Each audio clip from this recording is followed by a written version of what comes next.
Chair of the Electoral College.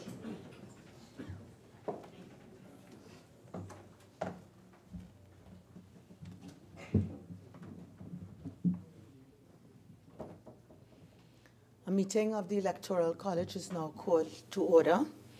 I invite members to kindly take their seats while the clerk verifies their accreditation.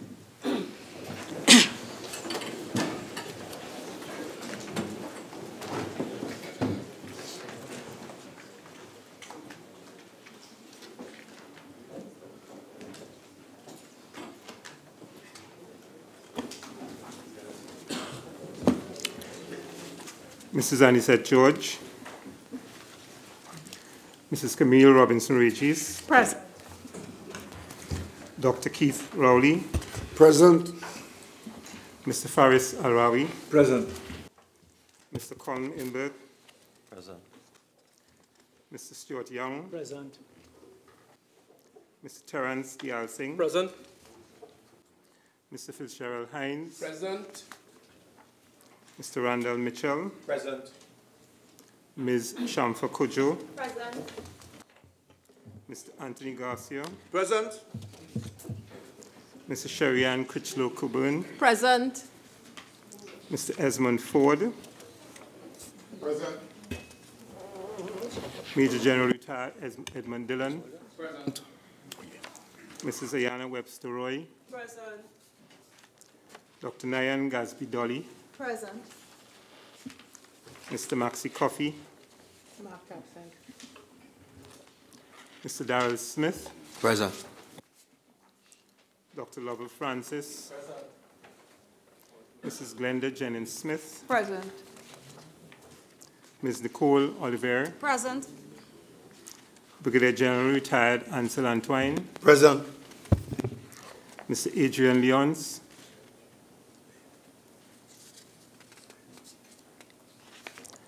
Ms. Marlene McDonald. Present. Mr. David Lee. Present. Mrs. Kamala Prasad Bissessa. Present. Mr. Rodney Charles. Present. Dr. Suraj Ratan Rambachan. Present. Mr. Fazal Karim. Present. Dr. Boinchadat Tiwari. Present. Dr. Rudal Munilal. Present. Mrs. Christine Noella Hussain. Present. Dr. Tim Gopi Singh. Present. Mrs. Vidya Gayadeen Gopi Singh. Present. Mr. Rujanath Indar Singh. Present. Mr. Prakash Ramadar. Mark absent. Dr. Fuad Khan. Mark absent. Mr. Barry Pidarat. Present. Dr. Lakram Budu. Present. Mr. Rushton Parry. Present. Ms. Ramuna Ramdial. Present. Mr. Ganga Singh. Mark absent. Mr. Franklin Khan. Present. Mrs. Paula Gopi Spoon. Present. Mrs. Jennifer Batiste Primus. Present. Mr. Clarence Rambarat. Present. Mr. Rohan Sinanan. Present. Mr. Dennis Moses. Present. Mr. Kazim Hussain. Ms. Alison West. Present. Mr. Robert Lehunt. Present. Dr. Lester Henry. Present. Mr. Avinash Singh. Present. Mr. Foster Cummins. Present. Mr. Nigel De Freitas. Present. Mr. Daniel Dookie. Present. Mr. Ronald Huggins. Present. Ms. Alicia Romano. Mr. Wade Mark. Present. Ms. Anita Haynes. Present. Ms. Khadija Amin. Present. Mr. Saddam Hussein. Present. Mr. Taharka Obika. Present. Mr. Gerald Ramdeen. Present. Dr. Danishwar Mahabir. Present. Mr. H.R. Ian Roach, Present. Mr. David Small, Present. Mr. Torel Shrikisoon, Present. Ms. Melissa Ramkisoon, Present. Ms. Sophia Choate, Present. Mr. Stephen Crease, Present. Ms. Jennifer Raful, Present. Mr. Paul Richards. Present.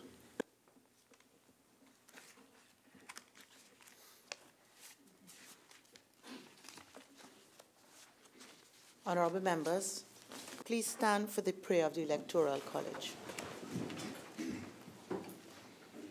Almighty God, we give thanks to you, the creator of the universe, and humbly beseech you to direct and prosper the deliberations of the members of this Electoral College here assembled for the advancement of your glory and the trust and welfare of the people of Trinidad and Tobago. Grant that peace and happiness, truth and justice may be established among us for all generations. Amen. Honorable members, may I also ask that you remain standing for the singing of the national anthem.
Members, you may have your seat.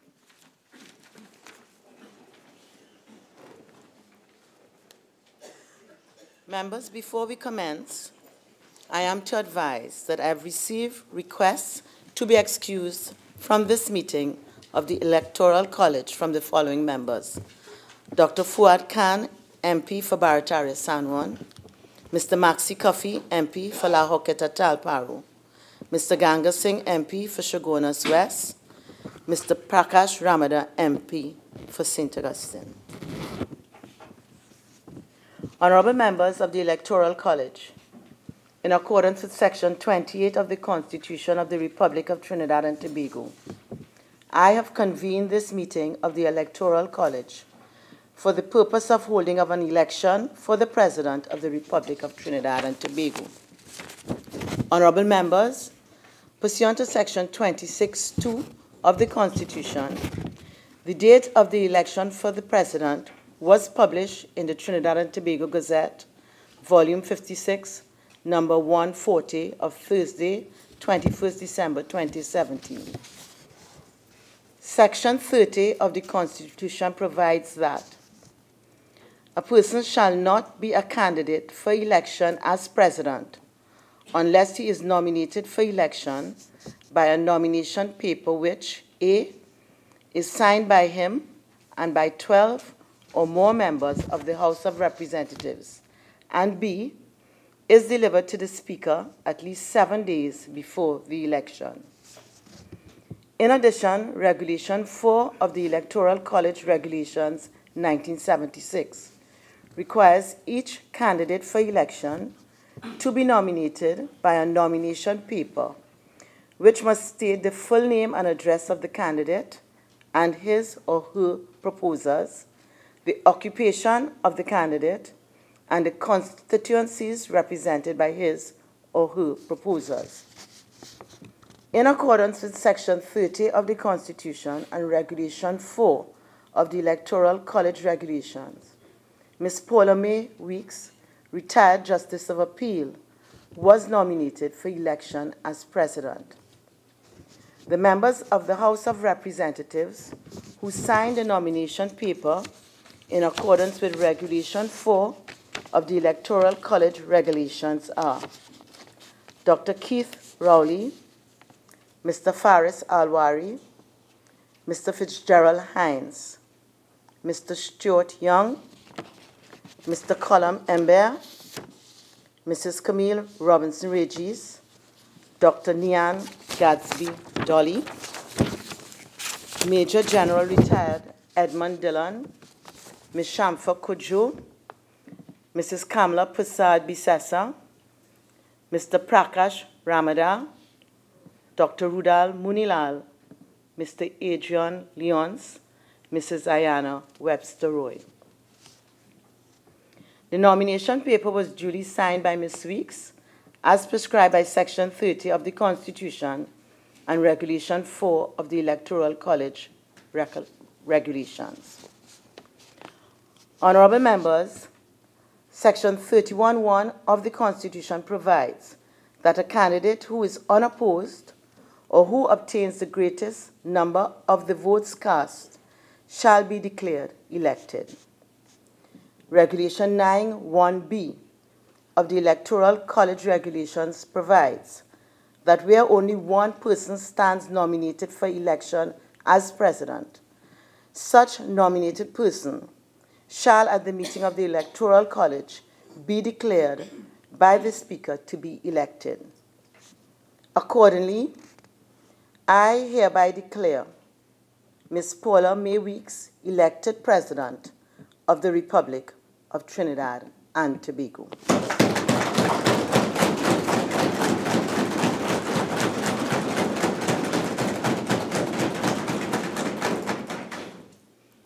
I shall now invite the Leader of the Opposition to make remarks on the occasion of the election of Ms. Paula-Mae Weekes as President. Leader of the Opposition. Thank you very much, Madam Chair. I'm very happy to have been given this opportunity to speak today. My esteemed colleagues, today is truly a historic one for our country. For the first time in the history of our republic, Trinidad and Tobago has elected its first woman to serve as our nation's president.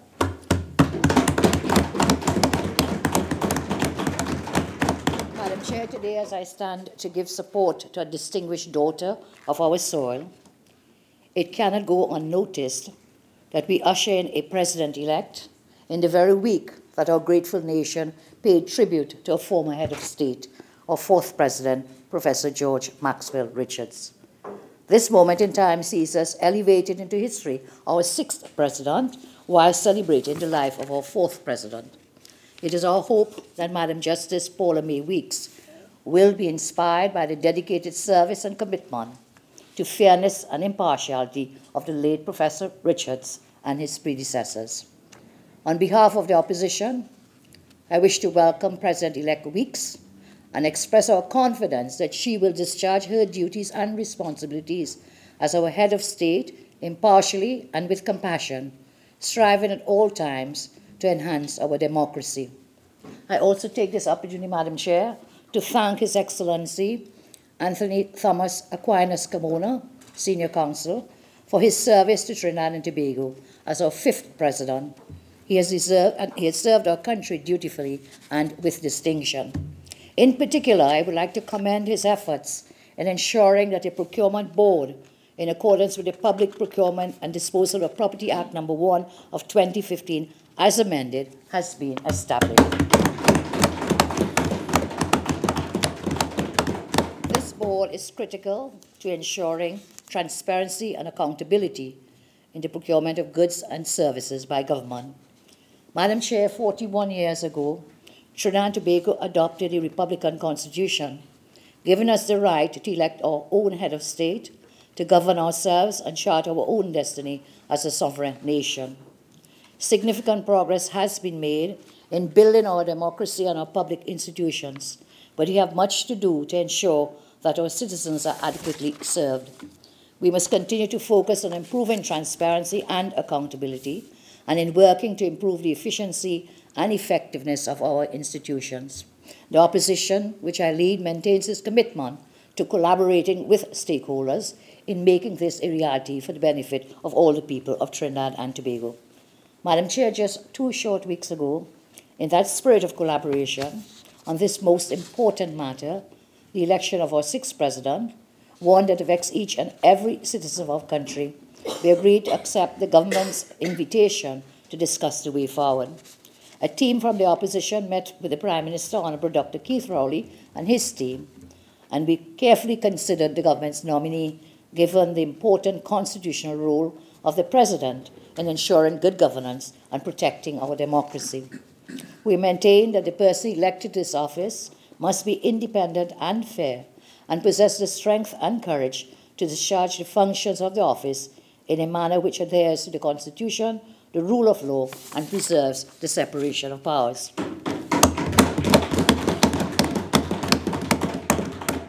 In deliberating on the government's nominee, the opposition consulted widely and listened carefully to all of the diverse views expressed, and we then took the decision to support it, given that Madam Justice Paula-Mae Weekes, from her record, her experience, and her qualifications, clearly demonstrated that she was a most suitable and deserving person for this office. Today, the party which I lead, I have the honour to lead, the UNC, joins with those in government in supporting both a process and a candidate to become our head of state. Our stated position of non-objection and support runs against the propaganda by a few that we oppose for opposition's sake. If a nominee is worthy, we support, and if a law is good, we pass it. Whilst some in the national community will continue a fervent debate on our constitutional framework and the relevance and value of existing state institutions, we commend this process whilst encouraging further dialogue on change and development to meet the traditional imperatives of democracy, whilst giving expression to the new ideals of nationhood. It gives me particular pleasure, Madam Speaker, as I'm sure it does for you, on this very historic juncture, to be part of the process of electing the first female head of state. By God's grace and the will of people, I was honoured to serve as the first female AG, leader of the opposition, and humbled to be the first female Prime Minister. And maybe, with God's grace, the second as well. Madam Chair, President-elect Paula-Mae Weekes has had a very distinguished career spanning several decades. After earning her Bachelor of Laws at UWI, Cave Hill, the LEC, Legal Education Certificate from the Hugh Wooding Law School, she was called to the bar in 1982. She then served in the office of the DPP for 11 years, and then in private practice from 1993 to 1996. Most recently, in 2016, she was appointed a Justice of Appeal in the Turks and Caicos Islands. Prior to that, she was a judge of the Appeal Court of Trinidad and Tobago for 11 years, from 2005 to her retirement in 2016. She became the 5th female judge in the High Court of Trinidad and Tobago in 1996, serving for 8 years. In addition to this, the President-elect was a course director in ethics, rights and obligations of the legal profession at the Hugh Wooding Law School. She was a member of the International Association of Women Judges and a member of the Commonwealth Magistrates and Judges Association. She is also Chancellor of the Anglican Church in the Diocese of Trinidad and Tobago. As she takes up her new position, we trust that President-elect Paula-Mae Weekes will seek to protect the democratic rights and interests of the citizens of our beloved nation. Most important, we expect that the President will ensure that any potential excesses and abuses by the executive are curbed. Madam Chair, as I said, I'm very pleased to participate in this historic occasion as a woman of this distinction becomes our nation's 6th president. Many of us have long advocated for greater participation by women in politics and in leadership roles. It is our view that no society can achieve its potential until our women and girls, side by side with our men and boys, take up leadership roles and contribute as equals in advancing national development. Equity at all levels will enhance our democracy and ensure that our nation achieves its true potential. As I close, Madam Chair, I am certain that today's election of our country's first woman president will serve to inspire girls and women. Today, our girls can find examples of women, including your good self, at the highest levels of our nation's political sphere. And that is something we can all be immensely proud of. Madam Chair, as I close, our country is facing a challenging period on many fronts. But as we are all aware, our motto is that together we aspire, together we achieve. It is time for us to work harder to truly reflect this maxim. It is time that we come together to heal our country. Each of us has a role to play, and we must unite in our effort to make our country a better place, one of which we can be very proud. Together, we can meet the challenges that lie ahead and work towards solutions for them. Let us all draw on our resilience and imagination as we seek to succeed in this challenging environment. I welcome, and we welcome, together with you, Madam Chair, President-elect Paula-Mae Weekes, and look forward to working with her in the months and years ahead. May God continue to bless our great nation. I thank you.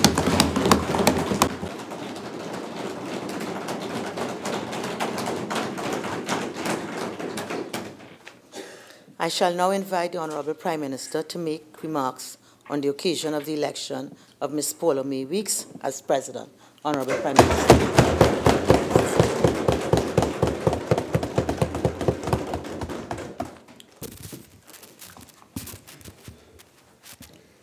Madam Speaker, today we gather in this August House to clear the way to welcome Madam Justice retired Paula-Mae Weekes as the 6th President of the Republic of Trinidad and Tobago. Having been molded and fashioned by our primary and secondary school system and disciplined by her family's love, she graduated with her LLB from the University of the West Indies, K-Ville. Citizen Weekes went on to earn a legal education certificate from the Sir Hugh Wooding Law School at St. Augustine. She was called to the bar in 1982. Her earlier career days saw her honing her professional skills in private practice, as well as serving in the office of the Director of Public Prosecution. Justice Weekes is a trained and experienced judicial educator, having become a Fellow of the Commonwealth Judicial Education Institute in 2000. Additionally, from 2011 to 2016, she was the course director in ethics at the Sir Hugh Wooding Law School. Over the years, she has been responsible for developing and delivering many programs in Trinidad and Tobago, Jamaica, and the Organization of Eastern Caribbean States. Madam Justice Paula-Mae Weekes served for 11 years as a Justice of Appeal of the Judiciary of Trinidad and Tobago, before retiring in 2016. Prior to that, she presided in the Supreme Court of Trinidad and Tobago as a puisne judge for a period of 9 years. In August 2012, the judiciary presented Justice Weekes to act as Chief Justice in the absence of Chief Justice Ivor Archie. Madam Speaker, since then, this star citizen was observed to be on a trajectory to this historic zenith, as we in this honorable house today are proud to receive and present her as the sole nominee for the post of President of the Republic of Trinidad and Tobago.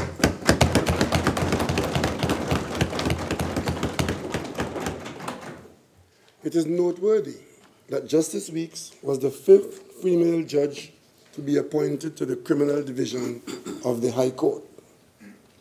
It is even more noteworthy and most definitely trailblazing that she is now poised to become the first female head of state of the Republic of Trinidad and Tobago.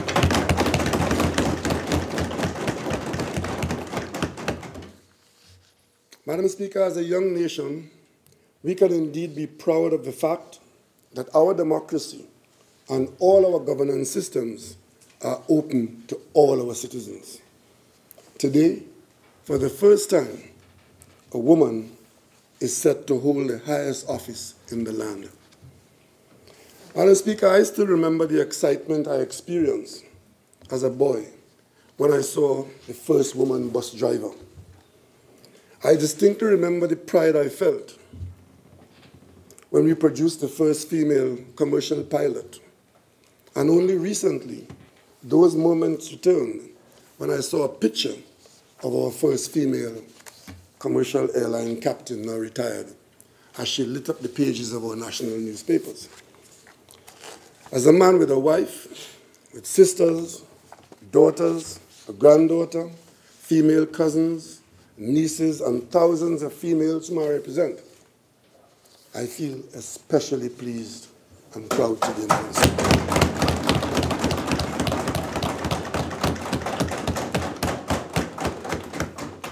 But let us not forget, Madam Speaker, that we in Trinidad and Tobago are no strangers to having women hold high office. My colleague is representative of that. The tapestry of our nation's history is woven with live threads of many formidable women who have helped this nation to develop, to thrive, to overcome, and to soar. While many of them may have been well known and their names recorded in history books, countless others would have in the past and continue each and every day to do human service in helping to build our nation in their homes, on the sporting fields, at their places of work, and throughout their communities. I see this, Madam Speaker, as the perfect opportunity for the young people of our nation to sit up and take notice. This is a fitting time, as good a time as any, for our young people, and indeed each and every citizen, to recommit to being the best that we can be. Justice Weekes' story serves as a living example that nothing is beyond our reach in Trinidad.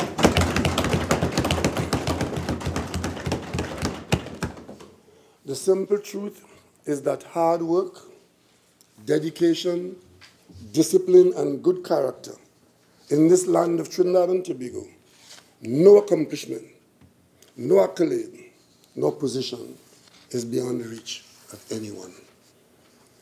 Good woman that she is, today she is selected and celebrated only because she was deemed to be the best person for the job.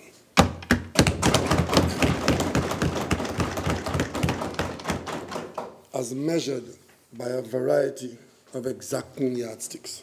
Indeed, even as we speak right now in this august chamber, future nominees for the position of President of the Republic of Trinidad and Tobago may very well be looking and listening. And that, to me, Madam Speaker, is quite sobering, because all that we do here is ultimately meant for their benefit, their encouragement, and even their inspiration. While it is widely thought of as a ceremonial post, the job of president does in fact hold significance in the overall governance of Trinidad and Tobago. Unfortunately, it is only when things don't go well and we are faced with the inconveniences and sometimes dire consequences that we are forced to acknowledge that the office of president is much more than a ceremonial humbug. According to the Trinidad and Tobago Republican Constitution, the president is the head of state and commander-in-chief of the armed forces and the repository of all executive authority. Moreover, while the president does not sit in Parliament, he or she is responsible for giving assent to bills before they become law. The president is also responsible for the summoning, prorogation, and dissolution of Parliament. The president is responsible for casting an eye on the operations and behavior of the government of Trinidad and Tobago. The President's authority is exercised within certain constitutional parameters, and most of his or her constitutional acts are implemented in accordance with the advice of or after consultation with another authority, usually the Cabinet, the Prime Minister, or the Leader of the Opposition. The President appoints 16 senators on the advice of the Prime Minister, 6 on the advice of the Leader of the Opposition, and 9 independent senators in his or her own discretion. Certain senior officials and commissioners are also appointed by the President. These and other responsibilities of the head of state impact the governance of our nation. As such, it is public service of the highest order.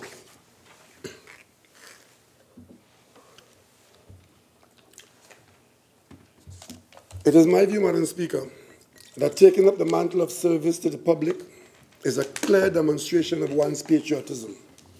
Madam Justice Paula-Mae Weekes is eminently suited to carry out these duties, to bring calm and confidence to our national governance, and to demonstrate that necessary ingredient of good judgment, which is the unscripted recipe for a successful undertaking of this very solemn assignment. Public service is expected to be rooted in selflessness and boundless faith in our destiny. Even as there is deep independence in this office, success diminishes the I and amplifies the we. It exalts nationhood and fuels the fires of hope through prayer, and it emphasizes and protects institutions over individual interests. Public service is noble, necessary, and I dare say, very demanding. It is my unyielding hope that all of us gathered here today, we are always cognizant of that, as I am, that Madam Justice Weekes has been brought throughout her long and distinguished career. As the 6th holder of the office of President, Justice Weekes will have the benefit of respective legacies of those who went before her. She will be able to draw from their good examples and learn from their mistakes, taking from whatever she can as to effectively dispatch her duties as head of state of Trinidad and Tobago.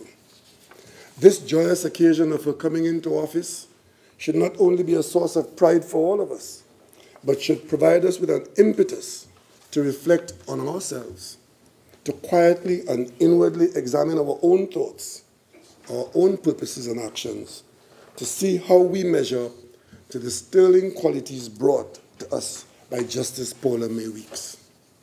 We may very well find that if we are, or think that we are, newly minted plastic bottles, it is time for some rethinking and reset in this very house. The nation will benefit from such an exercise, and it will be a fitting welcome to a president who will encourage us along the way, along the rocky road which leads to and from this place. Our citizens expect, and I dare say deserve, representation of the highest quality in every sphere of public service. I, for one, am of the firm view that that is exactly what we can all look forward to over the next 5 years and beyond.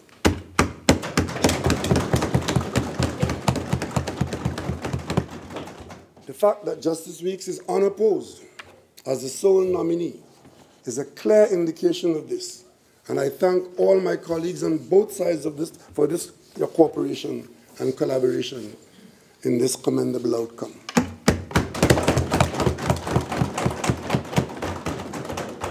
Madam Speaker, let me also take the opportunity afforded me here today to thank outgoing President, His Excellency Anthony Thomas Aquinas Carmona, SC, ORTT, for his service to the people of Trinidad and Tobago.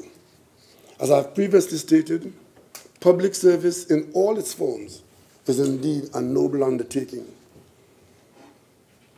And whenever citizens agree to serve in public office, it is more often than not an indication of their desire to assist our nation to reach our fullest potential.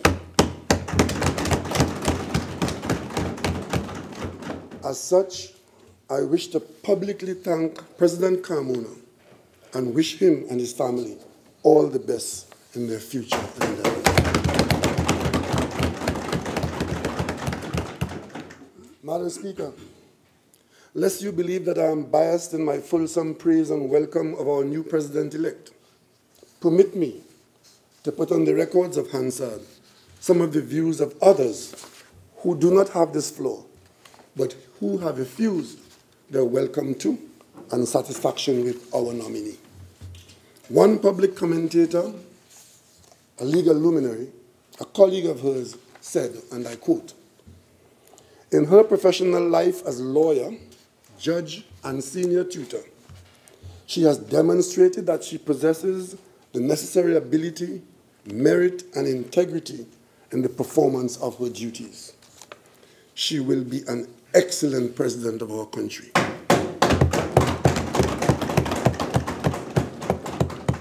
The commentator also said that she will be fair and fearless, unquote. What more can a people ask in a president? Our bishop holds her out to his country as a citizen who, and I quote, would do a good job at whatever the job requires. We know she gets about her business and is not into frivolity, unquote. She has guided herself, she has guided the judiciary, she has guided the young people at the law school, she has guided the Anglican Church. Now she is called to guide this nation through undoubtedly turbulent times. Her steady hand, her firm demeanor, her humility, her love of nation, all her sterling qualities are just what this nation needs, particularly at this time. We should be so lucky. Madam Speaker, I am humbled to ask all my colleagues in this place and across the nation to receive this citizen and this moment with positive vibes. And let us all go forward with that faith and well-founded expectation of good. And may Almighty God bless and guide this nation of Trinidad and Tobago.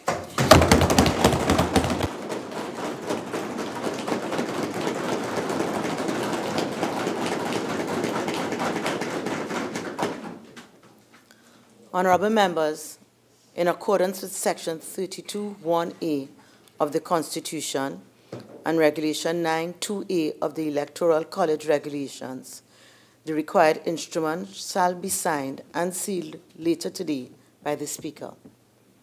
Leader of the House. Thank you very kindly, Madam Chairman. Madam Chairman, I beg to move that this historic meeting of the Electoral College be adjourned sine die. Honorable members, before putting the question, I wish to seize this opportunity to convey expressions of appreciation to His Excellency, President Anthony Thomas Aquinas Carmona, ORTT-SC, and congratulatory remarks to the President-elect, Ms. Paula-Mae Weekes, retired Justice of Appeal. In her remarks to the Electoral College when it was convened on the 15th of February, 2013, then Prime Minister, now Opposition Leader, Kamla Persad-Bissessar, paid regard to the devout Christian upbringing of His Excellency President Anthony Thomas Aquinas Carmona, SC, ORTT, and to his positive response to the call to service of our country. It was recorded then that His Excellency, in answering that call, was required to rechart the course of his life and the lives of his family. His Excellency's actions may have very well been scripted in the interpretation of the parable of the Good Samaritan, delivered by the late Martin Luther King Jr. on the day prior to his assassination in his iconic speech, "I have been to the mountaintop," and I quote, "The first question which the priest and the Levite asked was, If I stop to help this man, what will happen to me? But the Good Samaritan reversed the question. If I do not stop to help this man, what will happen to him? End quote. His Excellency stopped to help his nation by offering himself in service in February 2013. As a nation, we accept that service is always associated with the image of the Good Samaritan and inherently involves sacrifice and a diminution of self. During his tenure, His Excellency dutifully discharged the various constitutional and ceremonial responsibilities of head of state, but also maintained his accessibility to all spheres of national life, from diplomacy to sports and culture, from education to the environment.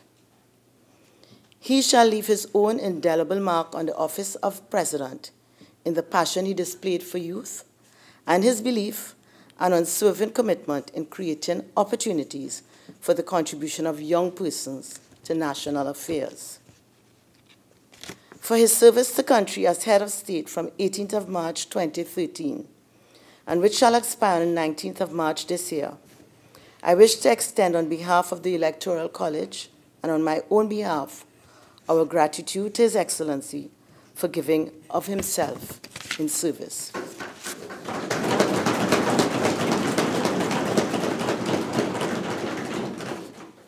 I must also place on record our appreciation to the family of His Excellency, being ever mindful of the fact that his two children, Christian and Anura, would have transformed from children into adolescents under the microscope of public scrutiny, and who were required to share the urgings and demands of having the society of their father with the demands and trappings of his office.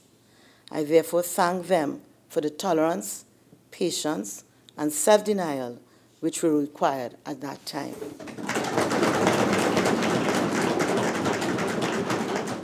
I wish His Excellency and his wife and his children best wishes for the next chapter of their life journey. Before I conclude, I must join with the contributions of the members who preceded me by extending heartfelt congratulations to the elected President, Ms. Paula-Mae Weekes, retired Justice of Appeal. This election is indeed another historic milestone in the development of our young republic. And if I'm guided by the comments in the public domain, it is one that our citizens have been eagerly anticipating.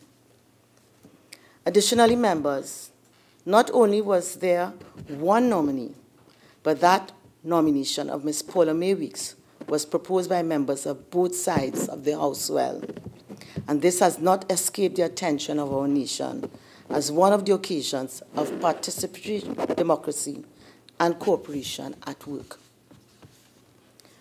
For having presided over and participated in this momentous meeting of the Electoral College, I am deeply humbled and express unabashedly my personal delight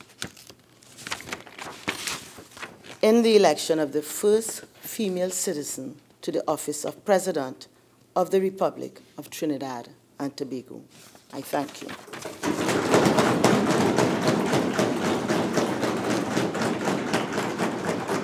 I shall now put the question. Honorable members, the question is that this meeting of the Electoral College be adjourned sine die. All in favor say aye. Aye. Any against? The ayes have it. The meeting of the Electoral College is now adjourned sine die.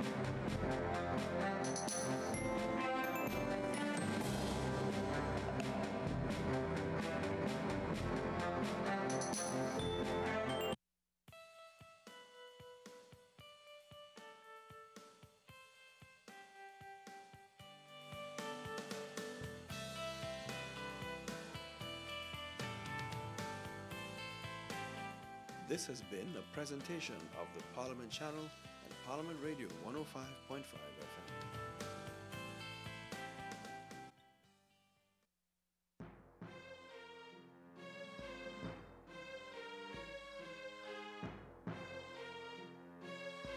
You're viewing the Parliament Channel 11, also broadcasting on 105.5 FM.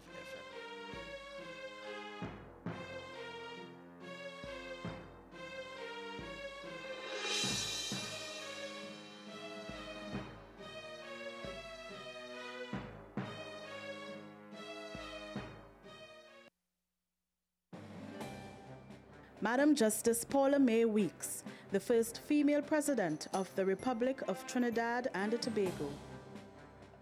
Madam Justice Paula-Mae Weekes is set to become the first female president of Trinidad and Tobago. Having been the only nominee and approved by government and opposition members, Justice Weekes will take up her role on 19th March 2018. When her name was submitted as a nominee, Justice Weekes held the position of Judge of the Turks and Caicos Islands Court of Appeal, a position she took up on 1st February 2017 for a 3-year term. Madam Justice Weekes attained a Bachelor of Laws Honours in 1980, after which she received a legal education certificate from the Hugh Wooding Law School in 1982. Madam Justice Weekes was employed as a State Counsel 1 Senior State Counsel in the Office of the Director of Public Prosecutions from 1982 to 1993, after which she entered private practice, engaged chiefly in criminal trial and appellate work. In September of 1996, Justice Weekes was appointed a puisne judge of the Supreme Court of Trinidad and Tobago Criminal Jurisdiction. Justice Weekes was the 5th woman to be appointed a judge of the High Court in Trinidad and Tobago. She held this post until 2005, when she was elevated to a Justice of Appeal, retiring in 2016. From 1st to 11th August 2012, the judiciary announced Justice Weekes would act as Chief Justice. It was the first time that Justice Weekes performed that function, as she was the most senior of the appellate judges in the jurisdiction. Justice Weekes is a trained and experienced judicial educator, having become a fellow of the Commonwealth Judicial Education Institute in 2000. She has designed and delivered programs extensively in Trinidad and Tobago and also in the Organization of Eastern Caribbean States, the OECS, and Jamaica over the years. The Office of the President, the post to be taken up by Justice Weekes, is quasi-ceremonial in nature. Many, but not all of the roles and functions of the President are enshrined in the Constitution of the Republic of Trinidad and Tobago. The office holder is head of state, and executive authority of Trinidad and Tobago is vested in the President. The President is also the Commander-in-Chief of the Armed Forces and the custodian of all state land after consultation with the Office of the Solicitor General. The President appoints the Prime Minister, the Leader of the Opposition, and makes the appointments of the Attorney General, Ministers, and Parliamentary Secretaries, acting in accordance with advice from the Prime Minister. The President also appoints 16 senators in accordance with advice from the Prime Minister, 6 in accordance with advice from the Leader of the Opposition, and 9 in the President's own discretion. The nation welcomes Madam Justice Paula-Mae Weekes as Trinidad and Tobago's 6th and first female President of the Republic.